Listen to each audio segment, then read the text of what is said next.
सभी को नमस्कार। स्वागत है आपका आपका अपना यूट्यूब चैनल पॉलिटिकल अलायंस में। भारत में शासन, विधि तथा लोकनीति की जो सीरीज है, आज तीसरा सेट है। तो चलिए इस सेट का पहला प्रश्न देखते हैं। भारत में 1943 में गठित स्वास्थ्य सर्वे और विकास समिति का अध्यक्ष कौन था? देखिए, स्वास्थ्य सर्वे और विकास समिति का अध्यक्ष जो 1943 में था वो है सर जोसेफ भोरे। तो इसका हो जाएगा option number B, sir Joseph Bhore. Next है, निम्नलिखित में से किन संस्थाओं तथा निकायों की नीति निर्माण में महत्वपूर्ण भूमिका होती है? दिया है कि भारतीय सांख्यिकी संस्थान, तो सही बात है, इसकी महत्वपूर्ण भूमिका होती है। राष्ट्रीय अनुप्रयुक्त आर्थिक अनुसंधान परिषद, तो इसकी भी बहुत महत्वपूर्ण भूमिका होती है। नियंत्रक एवं महालेखा परीक्षक और वैज्ञानिक तथा औद्योगिक अनुसंधान परिषद। देखो, निकायों की नीति निर्माण में महत्वपूर्ण भूमिका होती है। तो नीति निर्माण में देखिए, नीति निर्माण में नियंत्रक महालेखा परीक्षक की भूमिका बिल्कुल नहीं होती है। वैज्ञानिक तथा औद्योगिक अनुसंधान परिषद में नीति निर्माण से संबंधित भूमिका होती है। तो यहाँ पे 1, 2 और 4 इसका सही हो जाएगा। तो देखते हैं 1, 2 और 4 इसका राइट आंसर हो रहा है। तो ये है ऑप्शन नंबर ए में, तो इसका उत्तर ए हो जाएगा। नेक्स्ट है, मनरेगा 2009 का लक्ष्य ग्रामीण जनता की क्रय शक्ति में सुधार लाना है। इस योजना का केंद्रीय बिंदु निम्नलिखित में से किन पर स्थित है? तो यहाँ पे जल संरक्षण और जल संग्रह, देखिए ये भी सही हो जाएगा।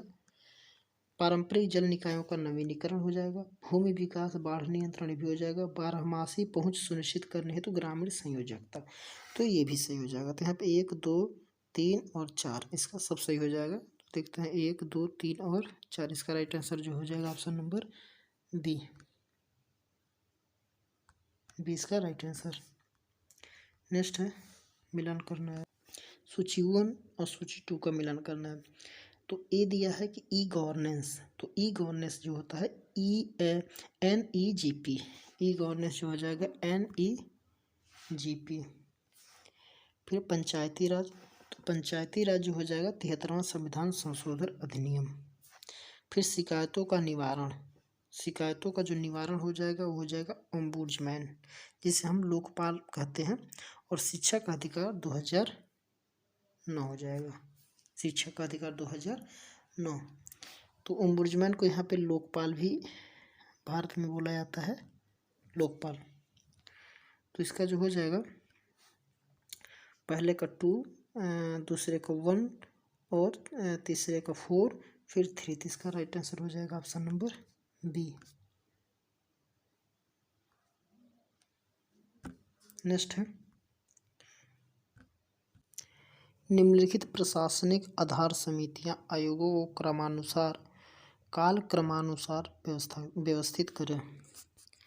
तो प्रथम प्रशासनिक सुधार आयोग गोपाल स्वामी अयंगर समिति और गोरवाला समिति और सतीश चंद्र समिति। तो इसमें से जो बनेगा ये पहले नंबर पर हो जाएगा गोपाल स्वामी अयंगर, फिर हो जाएगा गोरवाला समिति, फिर हो जाएगा प्रथम प्रशासनिक सुधार, फिर सतीश चंद्र समिति जो हो गए ये चौथे नंबर पे, चौथा वाला चौथे नंबर पे ही होगा। तो यहाँ पे अगर ऑप्शन देखा जाए तो 2, 3, 1 और 4 ये बन रहा है। तो देखा जाए तो 1, 2, 3, 1, 4, 2, 3, 1, 4, तो इसका राइट आंसर हो जाएगा ऑप्शन नंबर ए, इसका सही उत्तर हो जाएगा। नेक्स्ट है,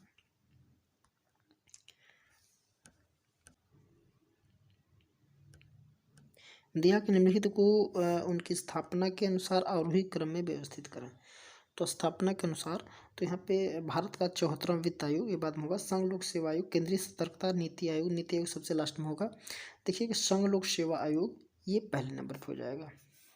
फिर हो जाएगा कि केंद्रीय सतर्कता आयोग, फिर भारत का 14वां वित्त आयोग और चौथे नंबर पे नीति आयोग जो 2015 में स्थापित हुआ था। तो 23 का भी जो बन रहा है 23, 14, तो 23, 23 और 14 ये हो जाएगा ऑप्शन नंबर बी इसका राइट आंसर।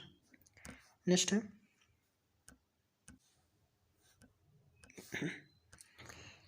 यह निम्नलिखित आयोगों में से किसको संवैधानिक दर्जा प्राप्त नहीं है? किसको संवैधानिक दर्जा प्राप्त नहीं है? तो वित्त आयोग, संघ लोक सेवा आयोग, राष्ट्रीय अनुसूचित जनजाति आयोग और नीति आयोग। तो इसका जो राइट आंसर हो जाएगा वो हो जाएगा option number D NITI Aayog. देखिए नीति आयोग जो बहुत पहले 1950 में जो योजना आयोग था तो उसी का नाम परिवर्तन करके नीति योजना आयोग को ख़त्म करके 2001 जनवरी देखिए 1 जनवरी 2015 को भारत के मुख्य प्रधानमंत्री नरेंद्र मोदी द्वारा 1 जनवरी 2015 को नीति आयोग की स्थापना की गई थी। किसके जगह पे? तो योजना आयोग के जगह पे। तो इसको संवैधानिक दर्जा प्राप्त नहीं है। देखिए संवैधानिक दर्जा का मतलब ये हुआ कि जिस निकाय का, जिस संस्था का संविधान में कहीं न कहीं किसी अनुच्छेद, किसी भाग में अगर जिक्र होता है, नाम होता है, दर्ज रहता है तो उसे संवैधानिक निकाय या संवैधानिक दर्जा बोलते हैं। तो नीति आयोग संविधान में कहीं पर भी उल्लेख नहीं है तो इसे संवैधानिक दर्जा प्राप्त नहीं है, ऐसे बोल सकते हैं। नेक्स्ट है दे दिया गया कि नीचे 2 कथन दिए गए हैं तो दोनों कथनों को पहले देखा जाए कि पहला कथन है कि द्वितीय प्रशासनिक सुधार आयोग ने द्वंद्वों के समाधान हेतु क्षमता निर्माण नामक अपनी 7वीं रिपोर्ट में पूर्वोत्तर में अवैध अप्रवास का उल्लेख किया है और नागरिकों के लिए बहुउद्देशीय राष्ट्रीय पहचान पत्र की ओर ध्यान आकर्षित किया है। तो देखिए ये बिल्कुल सही हो जाएगा, ये कथन बिल्कुल सही है। दूसरा कथन है कि लोकवाणी उत्तर प्रदेश के सीतापुर जिले में सार्वजनिक निजी साझेदारी परियोजना है, इसकी शुरुआत 2009 में की गई थी, बिल्कुल गलत। तो यहाँ पे देखा जाए तो कथन ए सत्य है किंतु कथन 2 असत्य है, तो इसका राइट आंसर हो जाएगा ऑप्शन नंबर सी। नेक्स्ट है आत्मनिर्भर भारत अभियान निम्नलिखित में से किस तिथि को प्रारंभ किया गया था? आत्मनिर्भर भारत अभियान निम्नलिखित में से किस तिथि को आरंभ किया गया था?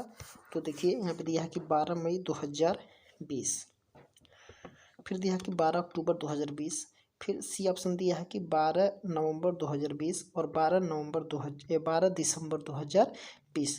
तो देखिए इसका जो राइट आंसर हो जाएगा 12 मई 2020। इसका जो सही उत्तर हो जाएगा ऑप्शन नंबर ए, 12 मई 2020 को आत्मनिर्भर भारत अभियान की शुरुआत की गई थी। नेक्स्ट है बजट एक दस्तावेज है जिसमें सार्वजनिक राजस्व और व्यय की प्रारंभिक स्वीकृति योजना होती है, यह परिभाषा किसने दी है? तो इसका जो हो जाएगा लेरॉय ब्यूलियो, फिर है रॉबर्ट वालपोल, रेनो स्टाम्प और विलोवी, इसको विलोवी भी बोला जाता है। तो इसका जो राइट आंसर हो जाएगा वो हो जाएगा Reno stamp, option number C Reno stamps.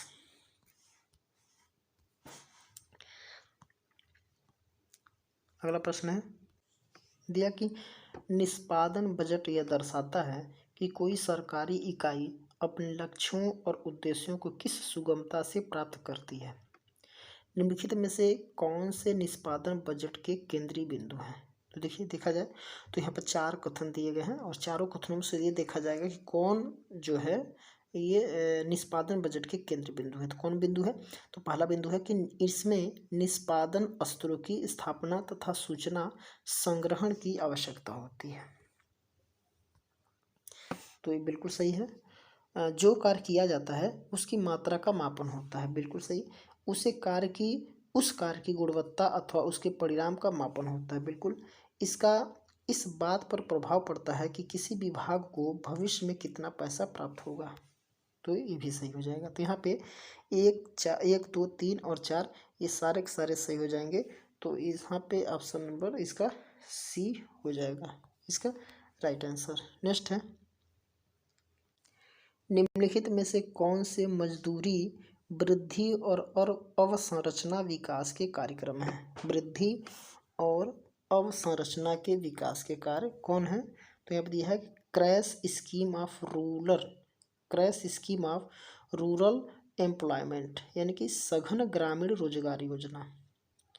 तो बिल्कुल सही है। फिर दिया कि राष्ट्रीय ग्रामीण रोजगार गारंटी योजना, जिसे मनरेगा के नाम से जाना जाता है। फिर ग्रामीण भूमिहीन रोजगार गारंटी योजना, ये भी हो जाएगा। देखिए कृषि विज्ञान पद्धति में परिवर्तन, देखिए कृषि विज्ञान पद्धति में परिवर्तन, ये बिल्कुल नहीं होगा।